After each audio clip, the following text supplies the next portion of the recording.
Let me tell you, if you have not looked at your fees and the amount that you are charging for services in 12 to 18 months, then you are behind and you are giving away money and you have just taken a voluntary pay cut. What I mean is that inflation, the cost of living, the cost of services, the fees, all of these things are continuing to rise. So if you're maintaining the same fee, thinking that you're doing somebody a favor, then okay, if that's what you want to do. But think of it this way and tell me if you still want to do it. It's a voluntary pay cut to make who happy? I don't know. So, welcome in the room. This is the Attorney Cheat Code podcast, where I'm going to give you tools necessary to fast track your way to profitable firm ownership, not just to create a law firm, but to create the life of your dreams. My name is Alicia Jones, and I am a Texas based attorney. If this is your first time here, then welcome, welcome, welcome. Go ahead and hit that notification button so that you can be notified of future episodes. If you've been here before, then thank you so much for rocking with me. Make sure that you bring a friend in the room and make sure that you share this episode. We're talking about your money today. It's the end of the year, it's the fourth quarter. When you're thinking about planning, when you're thinking about your firm, you have to plan for the future. And the future has inflation. The future has increased costs. The future is going to require that you make some assessments and make some adjustments. If you are not making adjustments and assessments, then again, you have taken a voluntary pay cut and you can do that on your own. I'm not for it. And you don't have to do that. So now's the time to make the adjustment. Now's the time to say, okay, well, let me get my things together, right? So what I want you to think about first is that where we are right now, it's already the end of the year. We blinked our eye and oh my goodness, an entire year is gone. What you don't want to do is blink an eye again and now you're in the fourth quarter of the next year, but you're making less. You have lost staff because you could not pay them, or you have lost your building or your office space because you could not maintain the cost, the increased cost of living, the increased cost of rent, because that's real life. Everything is getting higher. We all know that when we go into the grocery store and we're looking at that milk, and in my case, the almond milk, the prices are growing. And maybe it's not $10 for almond milk right now, but $2 or $3 extra here, $2 or $3 extra here. Gas is higher, clothes and shoes for children are higher, tuition for kids is higher, makeup higher, all the things are higher. So as the increase in cost for our daily living increases, then you have to assess your firm. You have to assess the fees that you are charging. You have to look at the cost that it takes to maintain your firm, the cost to actually have firm growth. So when you think about it, you want to think about how the market is shifting. You want to think about how that market shift, even if it's not the legal industry, right? You want to think about how the overall market shift is going to play a part in the way that you need to shift with your firm. Let's think about that. Court costs and court fees may be increasing. I remember a few years ago, the cost for probating a will jumped from year to year. And although they try not to make a huge jump, some of those things are going to be prohibitive to people being able to proceed with the administration of an estate or the probate or to a lawsuit because the cost for entry is increasing. The other thing you want to think about is your team. If the cost is increasing for you personally and for your family, then that also means that the cost is increasing for your team and them personally and their family and the people that they love and the things that they need to take care of. All of those costs are increasing, which in turn means you as the firm owner need to reassess what fee do I need to bring in so that I can make sure I can pay my people and pay them well. And that I'm able to pay myself, of course, because I'm not doing this as a voluntary or pro bono business. I'm doing this so that I can make a profit, so that I can live a good life, so that my family can have different opportunities. Whatever your desire is, the money is going to help you get access to that type of life. So you think about the firm, you think about your team, and you think about clients. You have clients that are coming in, and now they're coming in with these $8, $10, $11 eggs, and now your cost of services, has it gone up? Or is it staying the same? Have you reconsidered what that looks like for your clientele? You may be one of those that has a bleeding heart, and I hear you. You're like, I just want to help people, and I just want to be there for them. And there is a way to do that. That doesn't put you in the poorhouse. That doesn't mean that you are setting yourself on fire to keep someone else warm. It means that you're making smart business decisions. As a firm owner, you are a business owner. That means that you have to make some tough decisions. Maybe there are some clients that you're not able to service because they cannot afford your service any longer. That does not mean you can't take some of those pro bono. That does not mean that you can, provide some additional services on the side for them or give them some direction to help them get started. Or maybe you want to be creative and create packages where they do a little on their own and then you help them out in the end. There's ways to work around it if you really want to help people. But again, it does not require that you set yourself on fire to keep them warm. I don't think that's your call, and I don't think that's what you need to do. So when you think about the cost and the inflation and the increase that is global, that it's definitely in the United States, but that's global, then how does that affect your firm? How does that translate to how you need to increase the cost for your services? One thing you want to think about with the firm is your technology. That means that the cost for computers, the cost for printers, the cost for a keyboard, a mouse, all of these things, all of the technology that you use, whether it's software, the platforms, they are all increasing.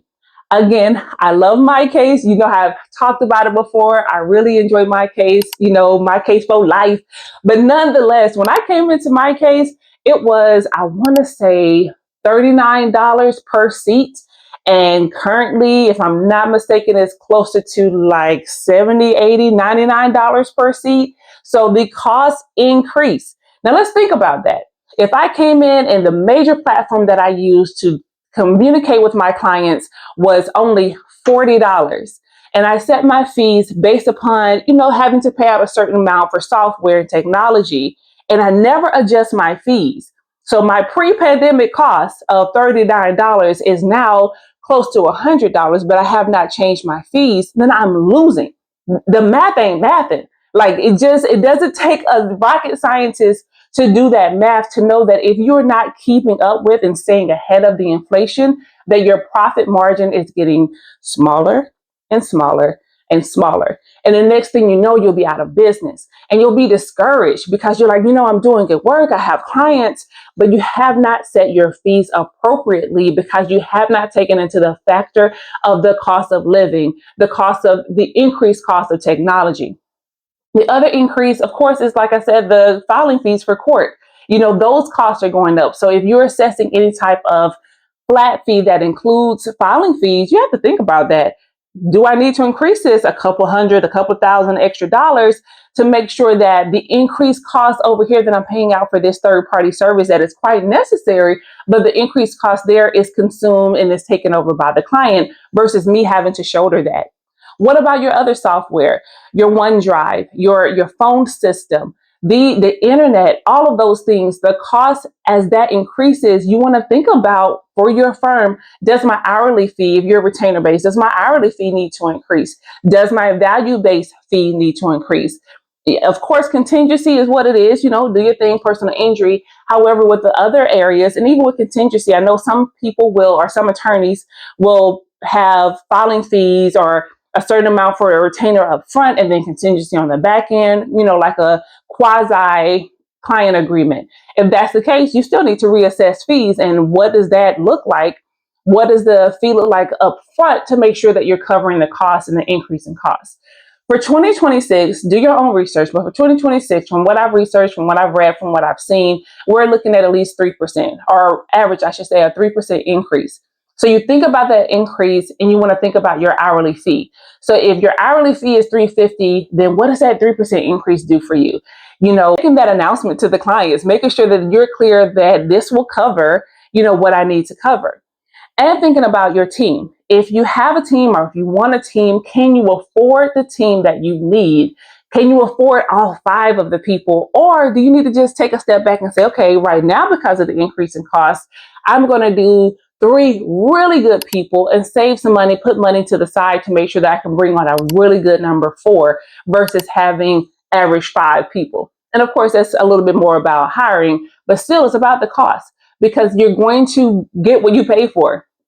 People say it all the time. You're going to get what you pay for. So when it's free, when it's low cost, when it's low budget, then that's kind of that's what you get.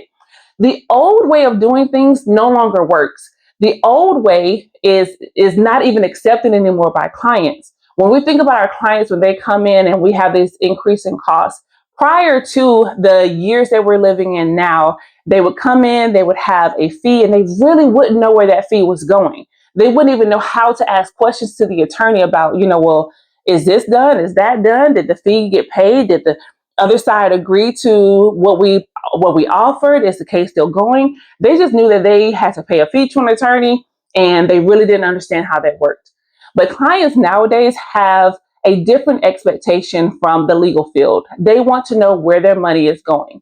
They want to understand, if I am investing this amount of money in my case, then I want to know where it's going. I'm going to see the results, absolutely. But today, what's going on in my case? They have higher expectations of communication. They have higher expectations of outcomes. So again, the old way of, I'm gonna do your case and I'll check in with you when I do, is no longer going to work. Or just give me $15,000, $20,000 and not really having a reason behind it, not going to work for these clients any longer. So there's also something we have to take into account, and we have to think about. And we're like, okay, when I'm thinking about my firm, when I think about the hourly that I want to set, I'm looking at colleagues, or I'm looking at other attorneys that have the same or similar practice area. I'm also going to look at attorneys that have same or similar years of experience. And if I'm looking at my fees, I want to make sure that I'm competitive with them. Because you may be thinking, like I said, you may be thinking, I want to keep my fees low because I want to be accessible to more people. If that's you, if that's what you want to do, then okay. But I would challenge that thinking, because when you set your fee low, you're also communicating that you don't feel that you're worth a higher amount, or you don't feel that you're worth an amount on par with other people with your practice in your practice area and with your years of experience. So you're really cheapening your brand. And now when clients come in, they do come in with a swap meet mentality, thinking they can negotiate your fees, or thinking that they can talk you down, because they've already seen, oh, she don't even know, these all 5 other attorneys were charging $500 for this, and now she comes in at $300. So it's a rush to the bottom. I'm not trying to compete when it comes like that. I'm not trying to compete with fees. What I am going to make sure that I do is that I'm going to be on par, and that my services will be on par with the fee that I actually assess to the clients. So you want to think about that. And of course, with the increase in fees, the access to legal services is going to shift. It's going to change a bit. But that is when we get to be creative. That is when we get to say, okay, I know you can't pay my full fee up front, but I still want to help you. This is how I can do that. This is what you need to do on your own. Here are some forms, or here's a website, or here is legal aid, or the volunteer lawyers, so that you can still have access. And just ask them to do this portion of your case for you, and then come back to me and I can help you with the other part. Get creative. Make sure that you can help the people and serve the community that you are called to serve. The next thing I want to talk about is undercharging, and how that is also possibly going to lead to burnout and resentment. So your team can be burned out because now you're not able to actually increase their fees or their pay. So if they come around for an annual review and you're like, I can't really increase, and you don't. If you want to be competitive and you want to make sure that you retain good talent, you don't want to just increase their salary by 3%. You want to beat the market at least, so that they can feel a little cushion when they're looking at that paycheck, because those taxes are coming out. So you want to think about that too. If you want to increase your pay to your people, to your team, to yourself, then you're going to have to think about more of a 5, 7, 10, 15% increase. Again, the inflation's at 3, so at least a 5 for stellar performance. Let's look at a 10. Let's look at a 12% increase, because you're going to be able to see that in your firm. So to prevent the burnout, then you want to make sure that you're looking at that, because you don't want your team feeling that they're undervalued by you, or they're undervalued by the firm. The other thing that it could lead to is resentment. And that resentment is in your heart. You will look at that client that you reduced your fees for, or you said, I'm not going to charge you, I'm just going to help you because I want to help the world. And that client will call you on Sunday morning when you are getting ready for church. That client will drag your name on Facebook and Google when you don't answer that call right away. That client will be the biggest headache that you have ever experienced. And you think I'm lying? Ask any attorney that has practiced for a number of years. For the clients that they reduce their fees for, are they or are they not the biggest headache? Did you not immediately regret it? And was there not resentment that grew in your heart because you really just wanted to help them and they took your help and your love and your compassion for granted? And they took over and they just asked and they just really wanted more and more and more from you. And now you resent them because you're trying to help. You're reducing your fees. Again, you are setting yourself on fire to keep them warm. And as soon as they warm, they walk away. Think about that. You setting yourself on fire, burning, and they beside you like, that feels good. Thank you. I really appreciate that. I'll see you later. Or let that fire simmer down a little bit. Oh, you know what? She did not keep me hot the whole time. She said she was going to set herself on fire to keep me warm. And it got cool. I got a little cool. I got a little frostbite on my fingertips. Meanwhile, you are burned to a crisp. Now, I know that's an analogy, but you get what I'm saying. There is a way to help without putting yourself in the poorhouse. This Cheat Code podcast is about creating the law firm in the life of your dreams so that your family, so that you can have different experiences, so that you can enjoy the work that you do, not so that we can be 70, 80, 90 years old still running behind clients because we need to versus doing the work because we want to. So, of course, I'm going to give you some tools. We're going to talk about what next then. 2026 is coming up. So I want to make sure that you are ready for it. The first thing that I would suggest that you do is you want to make an assessment and you want to make an adjustment and you want to announce. You want to assess, adjust, announce. You want to know where you are now. Look at your numbers now. You want to make whatever adjustment needs to be made, whatever hourly fee needs to be changed, and not just your hourly, your paralegal, your administrative assistant, your legal clerk, your law clerk, your associate attorney. Make the adjustments now. And you want to then announce it. Announce that, hey, on January 1st, this is where the fees are going to be set. We want to give you as much notice as possible so that you can be prepared for the slight increase as we continue to provide stellar service. Make sure that your client's not caught off guard. Don't do the adjustment and then on Friday and make that adjustment on Monday. Give them notice, be very professional with it, give them time to mentally adjust. And they should know, everyone knows that cost is increasing, that inflation is absolutely real. So give them notice. So the first thing I said, you're going to assess, you're going to adjust, and you're going to announce. The second thing that I want you to do is I want you to be honest with yourself. I want you to be honest about where you are. I want you to be honest about your numbers. I want you to be honest if the way that I'm structuring my fees, does that actually work? If I'm doing retainer, does that work for me? Am I keeping up with my billing? Am I keeping up with my hours? Or am I losing money because I don't keep up with the time that I spend on a case, which is how you're paid on a retainer? Or if you're thinking, okay, I'm going to do flat fee. I have done them all. I've done contingency because I did personal injury for about 2 weeks. I did flat fee. I've done value-based. I've done retainer. And I know for me that when those certain areas work, and I know when certain areas or when certain price points don't work for me.